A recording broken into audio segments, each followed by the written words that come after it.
NCERT mathematics class 10-ৰ revision বা পুনৰালোচনাৰ exercise number 3 question number 7 দিয়া আছে যে উৎপাদক বিশ্লেষণ পদ্ধতিৰে ঘনমূল নিৰ্ণয় কৰা। উৎপাদক বিশ্লেষণ পদ্ধতিৰে আমি ইতিমধ্যে যিটো পদ্ধতি ব্যৱহাৰ কৰিছিলোঁ সেইটো উৎপাদক বিশ্লেষণ পদ্ধতি আছে। তথাপি যদি আমি ইয়াতে চাওঁ, ইয়াতে কিমান আছে 3375 এইটো দি আছে কুৱেশ্যন নম্বৰ 1-ত। তো চোৱা পোনপ্ৰথমে আমি ইয়াতে যদি 5 হৰণ কৰোঁ 5 যাব 33 মাজত 6 বাৰ, 6 বাৰ গ'লে 5 6 30।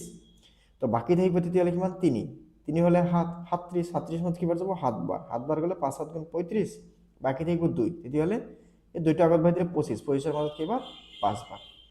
আকৌ যদি চাওঁ আমি ইয়াতে 5 যাব কিবাৰ ইয়াতে একবাৰ, একবাৰ গ'লে বাকী থাকিব 1, 17, 17ৰ মাজত 3 বাৰ, 3 বাৰ গ'লে 5 3 15, বাকী থাকিব 2, 2 থাকিলে 25ৰ মাজত 5 বাৰ। আকৌ চোৱা ইয়াতে 5 যাব কেইবাৰ 5 যাব 2 বাৰ, আৰু ইয়াতে 10 হ'লে বাকী থাকিব 13 পৰা 10 গ'লে 3, 35 মাজত কেইবাৰ যাব 7 বাৰ। তো 7 বাৰ গ'লে ইয়াতে কি পাম আমি 3 যাব কেইবাৰ ইয়াতে 9 বাৰ, আকৌ ইয়াতে 3 যাব কেইবাৰ 3 বাৰ। তো আমি লিখিব পাৰিম therefore 3375 এইটো মানে হৈছে 5 কেইটা আছে 3টা, 5 কিউব ইনটু 3 কিউব, তার মানে 5 ইনটু 3 হোল কিউব, তার মানে 15 কিউব। সো ইয়ার ঘনমূলটো তেতিয়াহ'লে কি আহিব, সো therefore 3375 ঘনমূল হৈছে 15।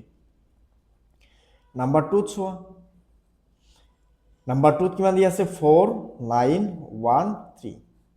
তো 4913 তুমি যদি ডিভাইড কৰা কিমানেৰে ডিভাইড কৰিবা 4913 প্ৰথমে তুমি ডিভাইড কৰিব পাৰা ইয়াতে 17এৰে।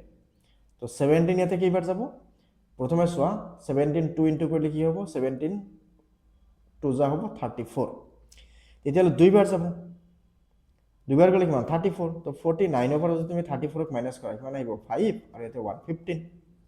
তো এই 15ৰ পিছত ইয়াতে কিমান আছে 1 আছে, তেতিয়াহ'লে হৈ গ'ল 151। এতিয়া আমি চাম 151ত 17 কেইবাৰ যায় 8 বাৰ যাব, 8 বাৰ গ'লে কিমান 8 বাৰ গ'লে 8, 8 5 গুণ 40 আৰু 9 থাকিল 4, তেতিয়াহ'লে কিমান আহিল 18 গুণ 8, ইয়াতে 8 5 গুণ 40 শূন্য, হাতত থাকিল কিমান 4, আৰু 18 গুণ 8 আৰু 4ত কিমান আহিব 12। ওকে, সৰি এইটো আমি পূৰণ কৰিছোঁ, পূৰণ নহয় আমি হৰণহে কৰিব লাগিব। এতিয়া চোৱা আমি 8ক যদি আমি চাওঁ ইয়াতে কিমান আছে 8ক আমি 17ৰে পূৰণ কৰিব লাগিব।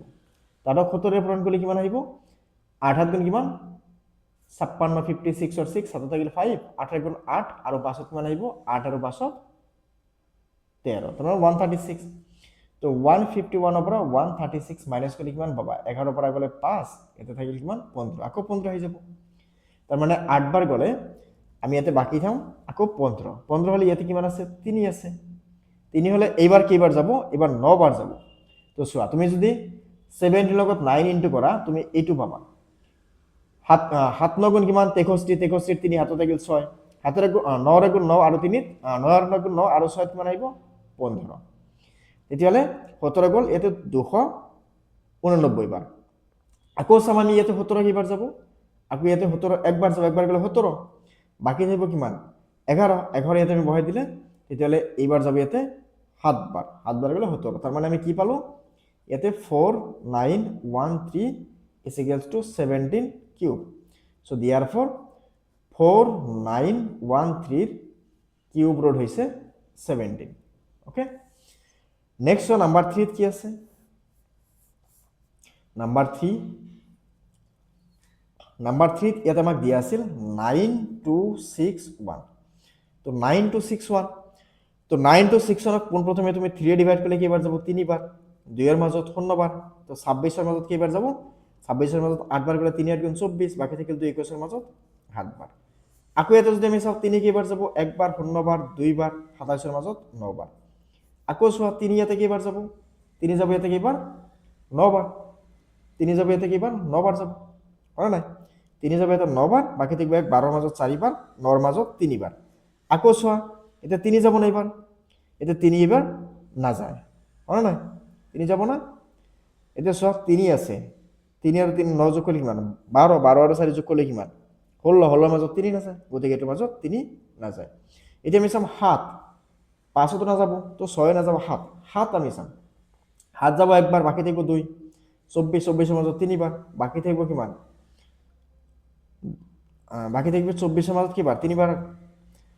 চোৱা, 9-ৰ মাজত একবাৰ, একবাৰ গ'লে বাকি থাকিব 2, 24, 24-ৰ মাজত 7 যাব কেইবাৰ? 24-ৰ মাজত 7 যাব 2 বাকি থাকিলে, ইয়াতে কিমান আহিলে আমাৰ? 9, 4, 1029, 1029ক যদি আমি 3 হৰণ কৰোঁ, তেতিয়া ইয়াতে কিবাৰ যাব? 9 বাৰ। সৰি ইয়াতে 9 বাৰ নহয়, ইয়াতে 3 বাৰ হৈ যাব। 3 যাব ইয়াতে 3 বাৰ, বাকি থাকিব 1, 12-ৰ মাজত 4 বাৰ, ইয়াতে 3 বাৰ। তেতিয়াহ'লে 7 যাব ইয়াতে কেইবাৰ? এতিয়া 7 যাব কেইবাৰ? 7 যাব প্ৰথমে 4 বাৰ, 4 বাৰ গ'লে 7 4 গুণ 28, বাকি থাকিব কিমান? 6, 63-ত কেইবাৰ যাব? 9 বাৰ। এতিয়া আকৌ ইয়াতে 7 যাব কেইবাৰ? 7 বাৰ। তাৰমানে আমি লিখিব পাৰিম ইয়াতে 9261 মানে 3 আছে 3টা, 7 আছে 3টা, 3 আছে 3টা, 7 আছে 3টা। তাৰমানে 3 পূৰণ 7, এই গোটেইখিনিৰ পাৱাৰ আমাৰ কিমান আহিব? গোটেইখিনি পাৱাৰ আহিব 3। তাৰমানে 7 3 গুণ 21-ৰ পাৱাৰ 3। তুমি ইয়াৰ পৰা ক'ব পাৰি যে therefore 9261-ৰ ঘনমূল কিমান বা কিউব ৰুট কিমান? 21। তো এইবাৰ যদি আমি চাওঁ নাম্বাৰ 4, নাম্বাৰ 4ত চোৱা কি আছে? নাম্বাৰ 4, নাম্বাৰ 4 দি আছিল আমাক 1 1 3 8 2 4। নাম্বাৰ 4 দি আছে আমাক 1 3 8 2 4। তো এইটো অকণমান দীঘলীয়া হ'ব পাৰে, অকণমান আমি বস্তুখিনি ডিটেইলছত চাই যাব লাগিব। পোনপ্ৰথমে চোৱা, 2 যাব 1-ৰ মাজত নাযায়, 13-ৰ মাজত যাব 6 বাৰ, 6 বাৰ গ'লে 2 6 গুণ 12, বাকী থাকিল 13-ৰ পৰা 12 গ'লে বাকী থাকিব কিমান? 1। তেতিয়াহ'লে 18-ৰ মাজত কেইবাৰ যাব? 9 বাৰ, 2-ৰ মাজত একবাৰ, 4-ৰ মাজত 2 বাৰ। আকৌ আমি চাম, ইয়াৰ মাজৰ পৰা যদি এটা ভুল হৈ যায়, গোটেইখিনি ভুল হৈ যাব। তো বহুত চিনচিয়াৰলি গোটেইখিনি বস্তু আমি সলভ কৰিব লাগিব। 3 বাৰ, 9-ৰ মাজত 4 বাৰ, 4 বাৰ গ'লে 2 4 গুণ 8, বাকী থাকিল 1। 1 হ'লে 11-ৰ মাজত 5 বাৰ, 5 বাৰ হ'লে বাকী থাকিব 1, 12-ৰ মাজত 6 বাৰ। আকৌ যদি চাওঁ আমি, ইয়াতে 2 যাব কিবাৰ, 3-ৰ মাজত একবাৰ, 14-ৰ মাজত 7 বাৰ, 5-ৰ মাজত 2 বাৰ, 16-ৰ মাজত 8 বাৰ। আকৌ যদি চাওঁ আমি ইয়াতে 2 যাব কেইবাৰ? 17-ৰ মাজত 8 বাৰ গ'লে 2 8 গুণ 16, বাকী থাকিব 1, 12-ৰ মাজত 6 বাৰ, 8-ৰ মাজত 4 বাৰ। আকৌ ইয়াতে 2 যাব কেইবাৰ? 4 বাৰ, 3 বাৰ, 2 বাৰ। আকৌ ইয়াতে 2 যাব কেইবাৰ? 2 বাৰ, 1 বাৰ, 6 বাৰ। আকৌ ইয়াতে 2 যাব কেইবাৰ? 1 বাৰ, 0 বাৰ ন, 1-ৰ মাজত 0 বাৰ আৰু 16-ৰ মাজত 8 বাৰ।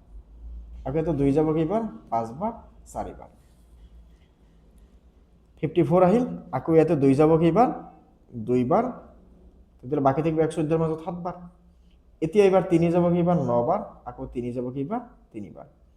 তো ইয়াতে আমি চাবলৈ গ'লে কেইটা আছে? 3টা 3টা 3টা 3টাকে আছে।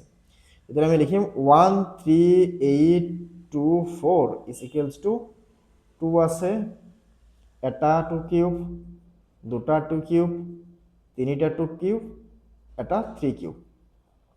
তার মানে 2 ইন্টু 2 ইন্টু 2 ইন্টু 3 কিউব।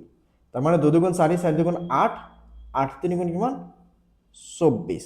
তার মানে 24 কিউব। আমি ইয়ার পৰা লিখিম therefore কিউব রুট অফ কিমান? 13824 ইজ 24।